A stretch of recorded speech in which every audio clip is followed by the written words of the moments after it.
वालेकुम, मेरा नाम तैयबा है और आज हम जिस टॉपिक को देखेंगे वो है एंगर मैनेजमेंट। तो यहाँ पे एंगर की डेफिनेशन लिखी हुई है कि anger is a completely normal usually healthy human emotion but when it gets out of control and it turns destructive it can lead to problems at work in your relationship in the overall quality of your life. You can't get rid of or avoid the things or people that enrage you nor you can change them, but you can learn to control your reactions. जो गुस्सा जो है वो तो एक normal human reaction है किसी भी सिचुएशन पे जो आपको बुरी लग रही है, जो जो चीज़ आप जो है वो बर्दाश्त नहीं करे, तो या किसी बुरी चीज़ पे आपको गुस्सा आ रहा है, तो एक नॉर्मल और जो है ह्यूमन रिएक्शन है। लेकिन कभी कभी जो है अगर आपका गुस्सा आउट ऑफ कंट्रोल हो जाए या टर्न बहुत ज़्यादा गुस्सा करें, तो इसकी वजह से प्रॉब्लम्स होते हैं आपके घर में, आपकी पर्सनल इश्यूज, पर्सनल रिलेशनशिप्स में, आपके वर्क में, आपकी क्वालिटी ऑफ लाइफ जो है वो इसकी वजह से अफेक्ट होती है। जब आउट ऑफ कंट्रोल जो है वो आपका गुस्सा हो, उसके बाद हम उन चीज़ों को तो नहीं छोड़ सकते या उन चीज़ों से अवॉइड तो नहीं कर सकते, या उन लोगों से नहीं कर सकते जो जिनकी वजह से हमें गुस्सा आता है, तो हम ना ही हम उन्हें चेंज कर सकते हैं। लेकिन हम अपने रिएक्शंस को कंट्रोल ज़रूर कर सकते हैं कि हम अपने वर्ड्स रिएक्शंस को जो है वो कंट्रोल करना सीखें, अपने गुस्से को कंट्रोल करना सीखें। तो इसमें कुछ टेक्निक्स हैं जो मैं आपके साथ शेयर करूँगी, जिसकी जो एंगर मैनेजमेंट के हैं कि हम अपने गुस्से को किस तरह कंट्रोल कर सकते हैं। यहाँ पे लिखा हुआ है cocaine use in particular can cause aggression and violent behaviour, dependence on a substance can create anger and resentment itself. यही कि अगर हम कोकेन का यूज़ करते हैं तो ये जो है ये एग्रेशन का कॉज़ है, हमारे गुस्से का कॉज़ हो सकता है जो कोकेन का ओवर यूज़ करते हैं। और किसी भी सब्सटेंस पे हमारी डिपेंडेंसी जो है वो अगर हम किसी भी सब्सटेंस पे डिपेंड हैं, किसी भी ड्रग पे, किसी भी नशे पे हम लोग डिपेंड है हमारी बॉडी, तो जब हमें वो नहीं मिलता तो ऑटोमेटिकली जो है हमारे एंगर जो है वो क्रिएट होता है। तो एंगर जो है वो गुस्सा जो है वो majorly affects the brain and body. गुस्सा सिर्फ आप जो है आपकी रिलेशनशिप या आपकी पर्सनल लाइफ को इफेक्ट नहीं करता, आपके काम को इफेक्ट नहीं करता, बल्कि आपके ब्रेन और बॉडी को भी इफेक्ट करता है। एंड गुस्से की वजह से जो है वो symptoms when symptoms are chronic and severe physical mental and social health become compromise in various ways. तो गुस्से की वजह से आपकी जो है वो फिजिकल सिम्टम्स भी अपीयर होते हैं, आपकी मेंटल हेल्थ भी डिस्टर्ब होती है, आपकी सोशल हेल्थ भी डिस्टर्ब होती है। तो हम देखते हैं कि किस तरह जो है वो गुस्सा हमारे फिजिकल हेल्थ इश्यूज पे डिपेंड मतलब उसको कॉज करता है। अगर हम बहुत ज़्यादा गुस्सा करते हैं या फिर बहुत ज़्यादा ड्रग्स पे हम डिपेंड है और उसकी वजह से हमें गुस्सा आ रहा है, तो हमें डाइजेस्टिव प्रॉब्लम हो सकते हैं, हमें हेडेक्स जो है वो है, हार्ट डिजीज है, स्लीप प्रॉब्लम है सच एज इंसोमिनिया, हमें नींद नहीं आएगी और मतलब बहुत मुश्किल से नींद आएगी, या फिर जो है वो हम लोग अगर सो के उठेंगे तो हम जो है वो थकावट महसूस करेंगे, दिन के वक्त जो है वो हम लेजीनेस और ये सारी चीज़ें जो है वो फील करेंगे। उसके बाद वेट गेन और लॉस जो है इसमें भी हो सकता है अगर हम सब्सटेंस के ऊपर डिपेंड करें, किसी भी ड्रग पे डिपेंड कर रहे हैं, उसकी वजह से हमें गुस्सा आ रहा है, तो ये सारे फिजिकल सिम्टम्स जो हैं वो अपीयर होते हैं। और साइकोलॉजिकल हेल्थ इश्यूज भी काफ़ी ज़्यादा होते हैं इसमें, काफ़ी सारे जो है वो साइकोलॉजिकल डिसऑर्डर की तरफ भी कॉज करता है।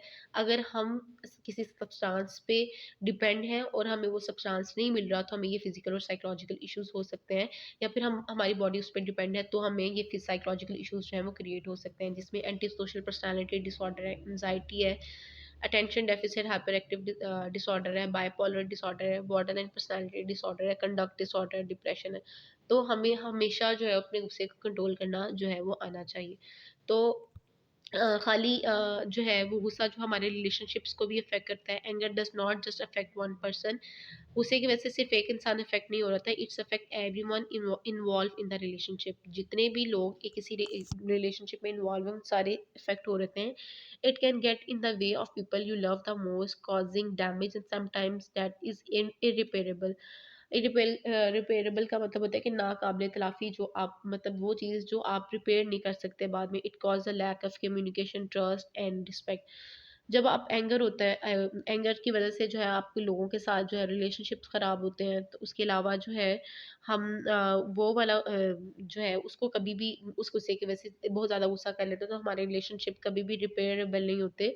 और उसके अलावा लैक ऑफ कम्युनिकेशन जो है वो कॉज़ होती है, और ट्रस्ट इश्यूज़ होते हैं, लोग आप पे ट्रस्ट नहीं करते, आपकी रिस्पेक्ट नहीं करते। उसके बाद कुछ टेक्निक्स हैं जो मैं आपके साथ शेयर करूँगी, उनमें सबसे पहली टेक्निक है रिलैक्सेशन। तो अपने गुस्से को कंट्रोल करने के लिए सबसे पहली टेक्निक जो है वो रिलैक्सेशन जो है।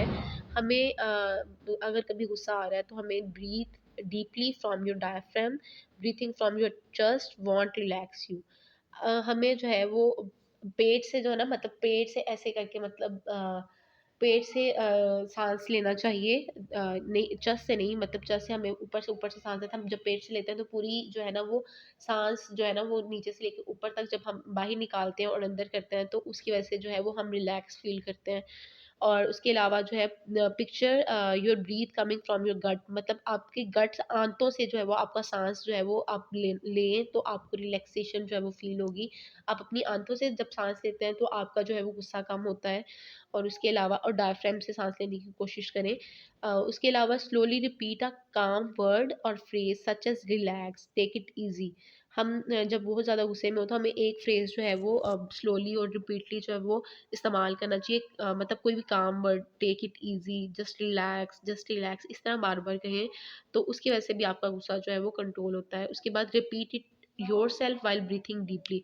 जब आप साँस ले रहे हैं, मतलब आप डायफ्राम से साँस ले रहे हैं, साथ-साथ आप जो है वो उस वर्ड को, काम वर्ड को, टेक इट ईज़ी को जो है वो रिपीट करें ताकि जो है वो आपका गुस्सा कंट्रोल हो सके। उसके बाद कोई यूज़ इमेजरी, विजुअलाइज़ अ रिलैक्सिंग एक्सपीरियंस, कोई फ्रॉम ईदर योर मेमोरी और जो योर इमेजिनेशन, कोई मतलब या कोई अच्छी चीज़ को याद कर लें जो आपके साथ पहले हुई है, उसको जो है वो याद करने की कोशिश करें।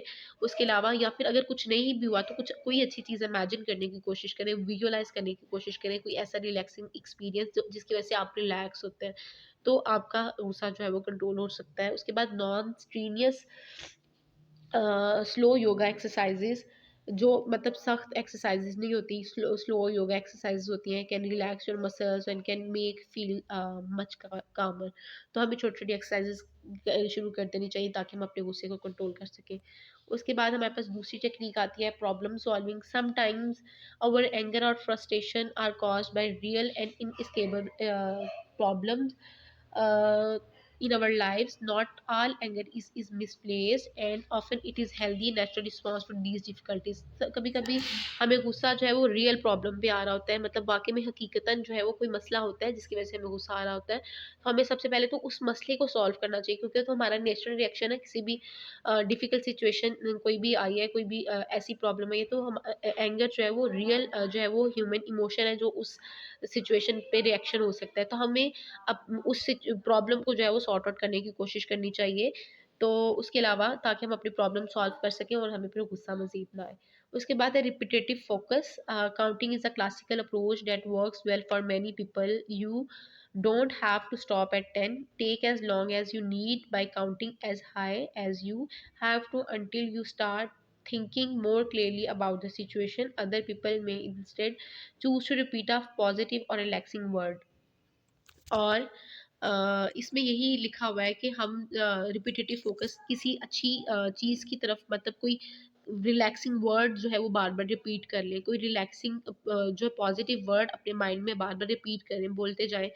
तो उसकी वजह से भी हमारा गुस्सा कंट्रोल होता है। उसके बाद आप काउंटिंग शुरू कर दें।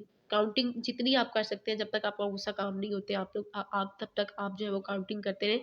तो जो until you start thinking more clearly about the situation, तो आप जो है कभी कुछ लोग जो है वो काउंटिंग शुरू कर देते हैं, कुछ जो है वो रिलैक्सिंग वर्ड्स हैं वो यूज़ कर सकते हैं, जो आपके लिए फिज़िबल हो। उसके अलावा हमारे पास 4th वाली आती है कॉग्निटिव रीस्ट्रक्चरिंग। ये बहुत ज़्यादा मुश्किल है cognitive restructuring. Try replace these thoughts with more rational ones. For instance, instead of telling yourself, "Oh, it is awful, it is terrible, everything's ruined," tell yourself, "It's frustrating and it's understandable that I am upset that, but it is not end of the world, and getting angry is not going to fix it anyhow." Remind yourself that getting angry is not going to fix anything, that it won't make you feel better and may actually feel worse. Restructuring में actually यही है कि आप जो है वो बुरा सोच रहे हैं, आप ये कह रहे हैं कि कोई सिचुएशन जो है वो बहुत खौफनाक है या बहुत ख़राब है या जिसकी वजह से आप बहुत अपसेट फील कर रहे हैं। तो आप ये भी कह सकते हैं कि tell yourself it is frustrating and it understandable that I am upset about it. मतलब आप हमेशा पॉजिटिव सोचने की कोशिश करें। कुछ कुछ भी वर्ड्स हो गया, अगर आपकी गाड़ी ख़राब हो गई तो आप कहते हैं कि मेरे साथ तो हमेशा यही होना होता है। लेकिन आप ये भी सोच सकते हैं कि आपकी गाड़ी का कोई प्रॉब्लम होगा जिसकी वजह से गाड़ी खराब हो रही है, तो आप उस चीज़ को फिक्स करने की कोशिश कर सकते हैं। तो remind yourself that getting angry is not going to fix anything. मतलब आप अगर गुस्सा कर रहे हैं तो उस चीज़ को फिक्स नहीं करेगा, ना ही उस चीज़ को जो है वो आप उस पे बेटर फ़ील करेंगे, बल्कि आप उससे ज़्यादा वर्स फ़ील करेंगे। इसलिए आप हमेशा जो है वो पॉज़िटिव थॉट्स रखें, पॉज़िटिव सोचने की कोशिश करें। अगर आपके साथ कुछ बुरा भी हुआ है, कुछ नेगेटिव भी आपके साथ हो रहा है, तो आप उसको उसके एस्पेक्ट्स देखें कि मतलब उसकी पॉजिटिव एस्पेक्ट को देखने की कोशिश करें और अपनी थॉट्स को हमेशा पॉजिटिव रखें। मतलब आप कुछ बुरा सोच रहे हैं तो उसको किसी अच्छी चीज़ के साथ रिप्लेस कर सकते हैं, कुछ रैशनल वन के साथ ताकि जो है वो आपकी उसके बाद हमारे पास फिफ्थ वाला जो है उसमें है डिस्ट्रैक्ट योर सेल्फ। तो इसमें यही है कि try to turn your thoughts away from the situation that inflames you. For some this may be a simple as thinking of something else, where as others in more severe situation might need a more concrete distractions such as exercise, playing a sport or game, reading a favorite book। तो जब आपको गुस्सा आ रहा है तो आप अपनी जो अटेंशन है उसको डिस्ट्रैक्ट करने की कोशिश करें, कोई अपनी फेवरेट बुक पढ़ लें, कोई भी खेल लें, कोई गेम खेल लें, कोई एक्सरसाइज कर लें, जिसकी वजह से जो है वो आपका गुस्सा कम हो सकता है। Thank you so much. अल्लाह हाफिज़।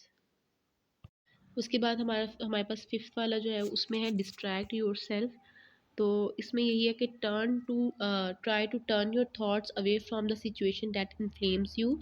For some this may be a simple as thinking of something else, where as others in more severe situation might need a more concrete distractions such as exercise, playing a sport or game, reading a favorite book।